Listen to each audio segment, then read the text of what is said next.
आप सभी को मेरा नमस्कार। ऑनलाइन क्लासेस में आप सभी का स्वागत करता हूं। आज हम आरोह भाग 2 12वीं कक्षा से द्वितीय पाठ बाजार दर्शन लेकर उपस्थित हैं, जिसके लेखक जिनेंद्र कुमार जी हैं। बोर्ड परीक्षा में आपसे कवि परिचय पूछा जाएगा, जो आपको लिखना होता है। लेकिन हमारे जो लेखक हैं उनके जीवन परिचय से भी हमें अवगत होना होगा, क्योंकि इनसे कई बार लघु उत्तरात्मक प्रश्नों को पूछा जाता है। अतः शुरू करते हैं। जीवन परिचय जिनेंद्र कुमार जी। इससे पहले मैं बताना चाहूँगा, आप सभी विद्यार्थियों को वीडियो शेयर करें और सब्सक्राइब करें, लाइक करें, ताकि हमारा भी मनोबल बढ़ता रहे। जीवन परिचय करते हैं। जिनेंद्र कुमार प्रसिद्ध उपन्यासकार रहे हैं, कथाकार रहे हैं। तो जिनेंद्र कुमार जी का जन्म जो है 1905 ईस्वी में अलीगढ़ में हुआ था। अलीगढ़ उत्तर प्रदेश में, याद रखना। बचपन में ही इनके पिता का जी का देहांत हो गया। इनके मामा जी ने इनका पालन पोषण किया। इनकी प्रारंभिक शिक्षा दीक्षा हस्तिनापुर के गुरुकुल में हुई, याद रखेंगे। हस्तिनापुर से गुरुकुल में इन्होंने शिक्षा ग्रहण की। इन्होंने उच्च शिक्षा काशी हिंदू विश्वविद्यालय बनारस में ग्रहण की।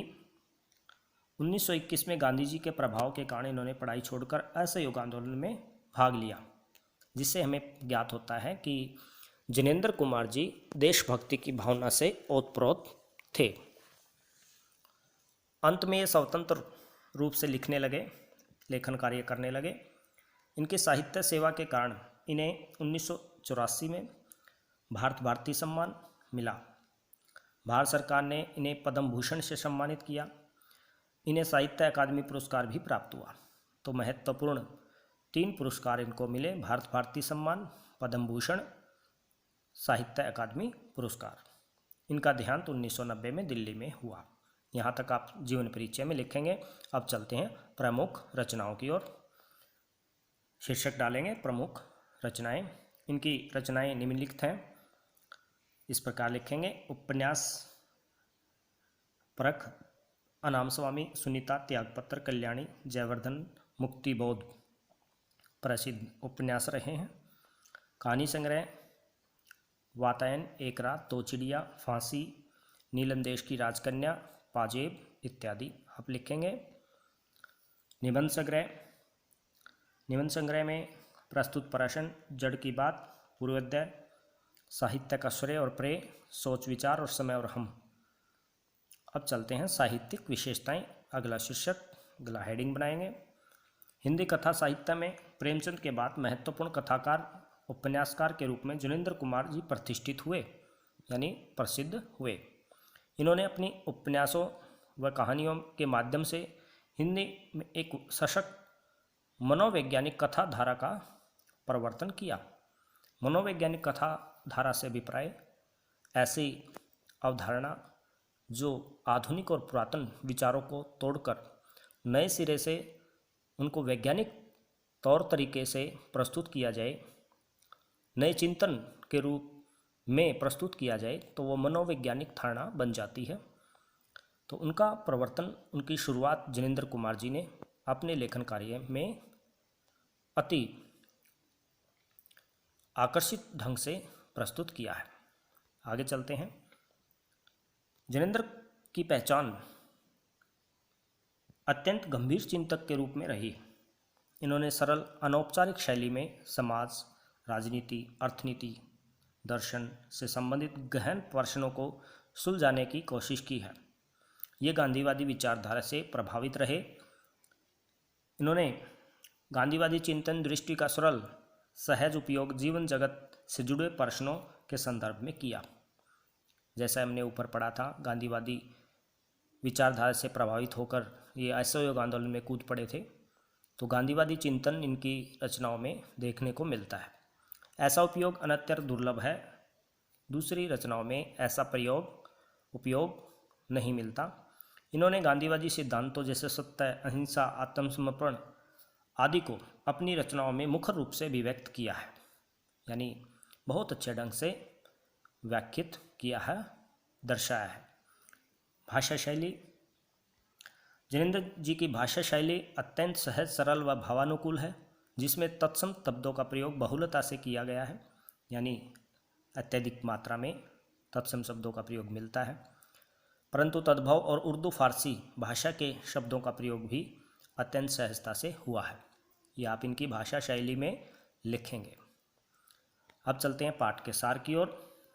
पाठ का सार, सारांश याद रखेंगे। सबसे पहले बाजार दर्शन के बारे में मैं एक दो बात आपको बता दूं ताकि समझने में आपको आसानी है रहे। जब हम बाजार जाते हैं कोई सामान खरीदने के लिए, हम साथ में अनावश्यक वस्तुएं भी खरीद लाते हैं।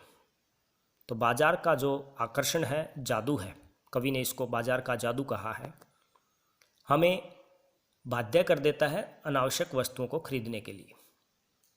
यहाँ पर लेखक जो हैं जनेंद्र कुमार जी, व्यक्ति की मनोदशा और बाजार के आकर्षण के साथ साथ, जादू के साथ साथ व्यक्ति का जो अहम है, दर्प है, या ये कहें अपनी शक्ति का प्रदर्शन है, जिसको लेखक ने मनी पावर बोला है, मनी बैग, पैसे की शक्ति।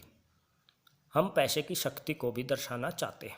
हमारे पास कितना ज़्यादा पैसा है, हम क्या क्या खरीद सकते हैं, ये दर्शाने के लिए भी हम विलासिता की वस्तुएं खरीद लेते हैं जो अनावश्यक होती हैं और बाद में उनकी कोई ज़्यादा आवश्यकता नहीं होती। तो देखिए, अति आवश्यक वस्तुओं को खरीदने के लिए हमें बाजार का लाभ उठाना चाहिए, अन्यथा हम बाजार के लाभ से वंचित हो जाते हैं। ये प्रमुख ध्येय है लेखक का समझाने का, और साथ में आध्यात्मिक चिंतन भी, आध्यात्मिक विचारधारा भी इससे जुड़ी हुई है कि हम इंद्रियों के वश में रहते हैं, अपने मन को नियंत्रित नहीं कर पाते, बाजार के आकर्षित या जादू से हम प्रभावित हो जाते हैं। हम परमपिता परमेश्वर के अनुरूप अपने मन को नियंत्रित नहीं कर पाते। तो पढ़ते हैं पाठ का सार।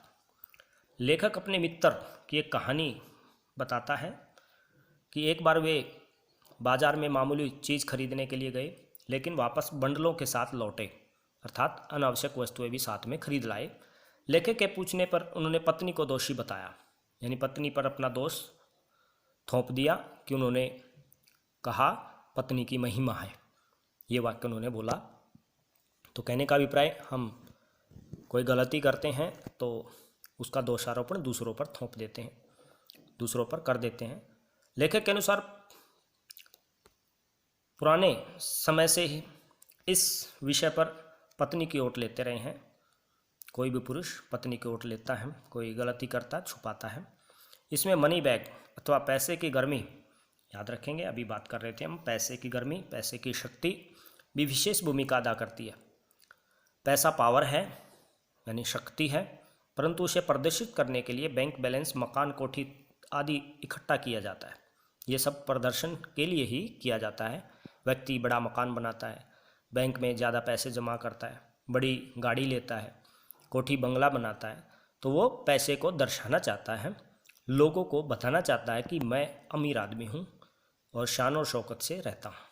अन्यथा इतने बड़े मकानों की आवश्यकता नहीं होती। लेखक का अभिप्राय, पैसे की जो गर्मी है वो दर्शाने की व्यक्ति की चाह होती है। पैसे की परचेजिंग पावर की अगर बात करें, लेखक कहता है परचेजिंग पावर यानी खरीदारी शक्ति, जिससे हम कुछ खरीद सकते हैं, पैसा ही है, के प्रयोग से पावर का रस मिलता है, यानी हमें शक्ति प्रदर्शन का आनंद अनुभव होता है, रस होता है, आनंद। लोग संयमी भी होते हैं, वे पैसे को जोड़ते रहते हैं तथा पैसे से जुड़ा होने स्वयं गर्वीला महसूस करते हैं। पैसा जोड़ने के बाद गर्व से भर जाते हैं। मित्र ने बताया कि सारा पैसा खर्च हो गया। मित्र की अधिकतर चीज़ जो परचेजिंग पावर थी, परचेजिंग पावर के अनुपात से आई थी, न कि ज़रूरत की, यानी ज़रूरत के हिसाब से उन्होंने खरीदारी नहीं की थी। उन्होंने पैसे की शक्ति को प्रदर्शित करने के लिए ज़्यादा सामान लिया। ऐसे ही आगे लेखक कहता है कि फालतू चीज़ की खरीद का मुख्य कारण बाजार का आकर्षण है। बाजार हमें आकर्षित करता है। मित्र ने इसे शैतान का जाल बताया है। तो पूछने पर मित्र ने बताया कि बाजार का जो आकर्षण है वो शैतान का जाल है। ये लघुत्तरात्मक प्रश्नों में आपसे पूछा जा सकता है। बहुविकल्पीय प्रश्नों में आपने ध्यान रखना है शैतान का जाल किसे कहा है, बाजार के आकर्षण को। यह ऐसा सजा है होता है कि बेहया ही इसमें नहीं फंसता, यानी जिसमें शर्म नहीं है, लाज नहीं है, वही इस जाल से बाहर निकल सकता है। आगे चलते हैं। बाजार अपने रूप जाल में सबको उलझाता है। इसके आमंत्रण में आग्रह नहीं है, कोई प्रार्थना रिक्वेस्ट आग्रह नहीं है। ऊंचे बाजार का आमंत्रण मूक होता है, यानी अधिकतर विलासिता की वस्तुएं खरीदारी करने के लिए व्यक्ति जो है बाजार के मूक आकर्षण से प्रभावित होता है। यह इच्छा जगाता है, हर आदमी को चीज़ की कमी महसूस होती है। चाव और अभाव मनुष्य को पागल कर देता है। असंतोष, तृष्णा व ईर्ष्या से मनुष्य सदा के लिए बेकार हो जाता है। इन चीज़ों से असंतोष होता है, तृष्णा से, ईर्ष्या से, और सदा व्यक्ति बेकार हो जाता है। लेखक का दूसरा मित्र दोपहर बाजार गया, शाम को खाली हाथ वापस आ गया। तो दूसरे मित्र की बात बताता है लेखक कि जो बाजार गया और शाम को खाली हाथ वापस आया। पूछने पर बताया कि बाजार में सब कुछ लेने योग्य था, परंतु कुछ भी न ले पाया। एक वस्तु लेने का मतलब था दूसरी वस्तु को छोड़ देना। अगर अपनी चाह का पता नहीं तो सब और की चाह हमें घेर लेती है। कहने का अभिप्राय लेखक समझाना चाहता है कि व्यक्ति को अपनी आवश्यकता का अगर पता नहीं है तो बाजार का लाभ नहीं उठा सकता। ऐसे में कोई परिणाम नहीं होता। बाजार में रूप का जादू है। बाजार आमंत्रित करता है कि आओ मुझे लूटो और लूटो, सब भूल जाओ, मुझे देखो, मेरा रूप और किसके लिए है। कहने का अभिप्राय उपभोक्ता को आकर्षित करता है। जब जेब भरी हो और मन खाली हो, यह मन व जेब के खाली होने पर भी असर करता है। देखिए, जेब भरी हो और मन खाली हो तब भी असर करता है। खाली मन बाजार की चीज़ें निमंत्रण देती हैं। खाली मन को बाजार की चीज़ें निमंत्रण देती हैं। सब चीज़ें खरीदने का मन करता है। तो जब आप कोई खरीदारी करने का मन नहीं होता तो भी आकर्षित हो जाते हैं। जादू उतरते ही फैंसी जो चीज़ें आराम नहीं खलल ढी डालती प्रतीत होती हैं। यानी जो आराम विलासिता की वस्तुएं आपने खरीद ली हैं, बाजार के आकर्षण, बाजार के जादू के से प्रभावित होकर वे बाद में खलल डालती हैं, परेशानी पैदा करती हैं। इससे स्वाभिमान व अभिमान बढ़ता है। जादू से बचने का एकमात्र उपाय यह है कि बाजार जाते समय मन खाली न हो, अर्थात हमें अपने मन में कोई न कोई लक्ष्य वस्तु खरीदने का बना लेना चाहिए। मन में लक्ष्य हो तो बाजार आनंद देगा, वह आपसे कृतार्थ होगा। आपकी कृपा दृष्टि बाजार पर रहेगी। बाजार की असली कृतार्थता हर आवश्यकता के समय काम आना, यानी आप उनकी आवश्यकता, अपनी आवश्यकता के अनुरूप अगर सामान खरीदते हैं तो बाजार भी आपका आभारी होगा, आपको लाभ देगा। मन खाली रखने का मतलब है मन बंद नहीं करना है, यानी मन खाली रखने का अभिप्राय मन को बंद नहीं करना है कि कोई सामान नहीं खरीदना, ऐसा नहीं मन आपने सोचना है। शून्य होने का अधिकार बस परमात्मा का है। देखिए, आध्यात्मिकता स्तर तक बात जाती है कि शून्य केवल परमात्मा, यानी इंद्रियों पर वश केवल परमात्मा का होता है, जो सनातन भाव से संपूर्ण है। मनुष्य अपूर्ण है। लेखक कहना चाहता है मनुष्य अपूर्ण है, वह परमपिता परमेश्वर की तरह शून्य, यानी अपने वश में अपनी इंद्रियों को नहीं कर पाता। मनुष्य इच्छाओं का निरोध नहीं कर सकता, यानी इच्छाओं को नियंत्रण में नहीं कर सकता। निरोध, नियंत्रण, यह लोभ को जीतना नहीं है बल्कि लोभ की जीत है। यहाँ लेखक कहना चाहता है कि लोभ की जीत यही है। मन को बलात् बंद करना हठ योग है। अगर आप जबरदस्ती मन को बंद करते हो तो हठ योग कहलाता है। वास्तव में मनुष्य को अपनी अपूर्णता स्वीकार कर लेनी चाहिए, यानी वह अपूर्ण है, इस बात को मानना चाहिए। सच्चा कर्म सदा इस अपूर्णता की स्वीकृति के साथ होता है। अतः मन की भी सुननी चाहिए, क्योंकि वह भी उद्देश्यपूर्ण है। मन भी उद्देश्यपूर्ण है। मन मानेपन को छूट नहीं देनी चाहिए, यानी जो मन कहे उसके अनुसार कार्य नहीं करना चाहिए। ये आपको बहुत अच्छी बातें लेखक इस माध्यम से बताना चाहता है। लेखक के पड़ोस में भगत जी रहते थे। एक उदाहरण देते हैं भगत जी का। वे लंबे समय से चूर्ण बेच रहे थे, चूर्ण बेचने वाले हैं। चूर्ण उनका सरनाम है, उनका नाम, दूसरा नाम भी चूर्ण वाला ही रख दिया गया है। वे प्रतिदिन 6 आने पैसे से अधिक नहीं कमाते थे। कितने? 6 आने। ये प्रश्न लघु उत्तरात्मक में पूछा गया था कि भगत जी कितने रुपए प्रतिदिन कमाते थे? 6 आने। वे अपना चूर्ण थोक व्यापारी को नहीं देते थे और न ही पेशगी ऑर्डर लेते थे, यानी किसी विशेष व्यापारी को वो थोक विक्रेता को अपना चूर्ण नहीं बेचते थे। 6 आने पूरे होने पर वे बच्चा चूर्ण बच्चों को मुफ्त बांट देते थे। देखिए कितनी अच्छी बात उन्होंने बताई कि चूर्ण वाले जो थे भगत जी, वो बचे हुए चूर्ण को बच्चों को मुफ्त बांट देते थे 6 आने पूरे होने पर। वे सदा स्वस्थ रहते थे, यानी खुश रहते थे। उन पर बाजार का जादू नहीं चलाया जा सकता।